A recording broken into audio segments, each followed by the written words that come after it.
శంకర్ భూపాలపల్లి జిల్లా మహాదేవ్పూర్ ఠాణాలో ఏఎస్ఐ పేరుతో సైబర్ మోసం జరిగింది. మహాదేవ్పూర్ ఠాణా నుంచి ఏఎస్ఐని మాట్లాడుతున్నానని మీ సేవా నిర్వాహకుడికి కేటుగాడు ఫోన్ చేశాడు.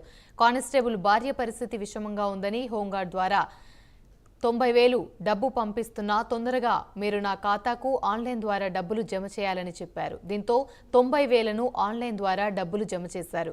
ఎంతసేపటికి హోంగార్డ్ ద్వారా డబ్బులు అందకపోవడంతో మీ సేవా నిర్వాహకుడు పోలీసులను అడిగారు. దీంతో పోలీసులు ఇక్కడ ఏఎస్ఐ అసలు లేరని, మీకు ఎవరు ఫోన్ చేశారో, మీరు ఎవరికి డబ్బులు పంపారో అనడంతో అవాక్కయ్యాడు. దీంతో బాధితుడు సైబర్ క్రైమ్కు సమాచారం అందించారు.